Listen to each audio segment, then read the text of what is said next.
साथियों, आज जो बदलाव हम स्पेस सेक्टर में देख रहे हैं, वो भारत में हो रहे स्टार्टअप रिवॉल्यूशन का हिस्सा है।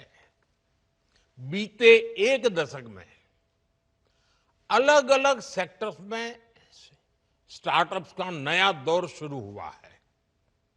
फिनटेक हो, एग्रीटेक हो, हेल्थ टेक हो, क्लाइमेट टेक हो, एजुटेक हो, डिफेंस टेक हो, हर क्षेत्र में भारत के युवा, हमारे जैन जी नए समाधान दे रहे हैं।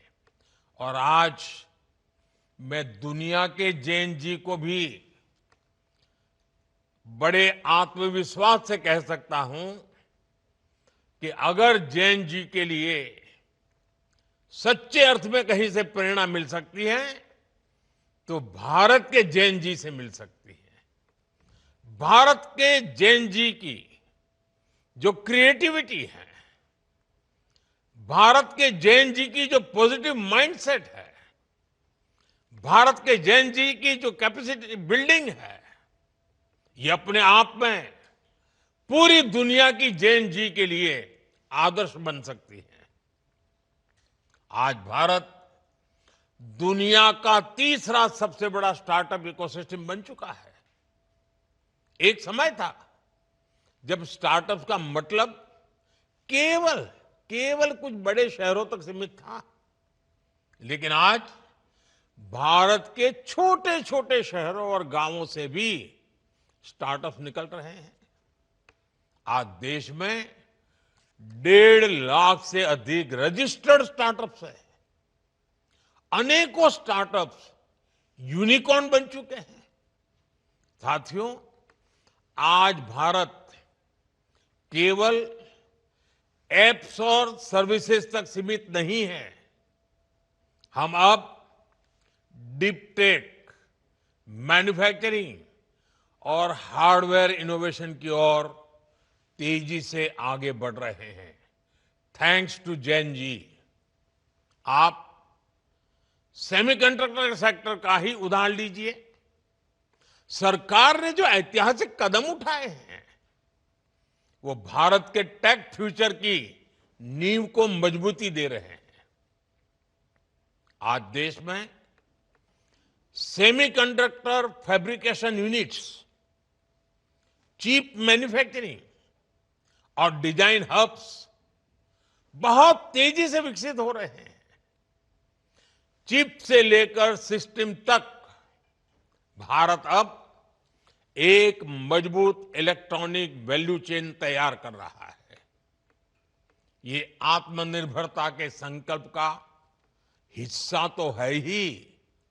इससे भारत ग्लोबल सप्लाई चेन का एक मजबूत और भरोसेमंद पिलर भी बनेगा। साथियों, रिफॉर्म्स का हमारा दायरा भी लगातार बढ़ रहा है। जैसे हमने स्पेस इनोवेशन को प्राइवेट सेक्टर के लिए ओपन किया, वैसे ही हम एक बहुत महत्वपूर्ण सेक्टर में भी कदम उठाने जा रहे हैं। हम न्यूक्लियर सेक्टर को भी ओपन करने की तरफ आगे बढ़ रहे हैं। इस सेक्टर में भी हम प्राइवेट सेक्टर की सशक्त भूमिका की नींव रखने जा रहे हैं। इससे small modular reactor, advance reactors और न्यूक्लियर इनोवेशन में अवसर बनेंगे।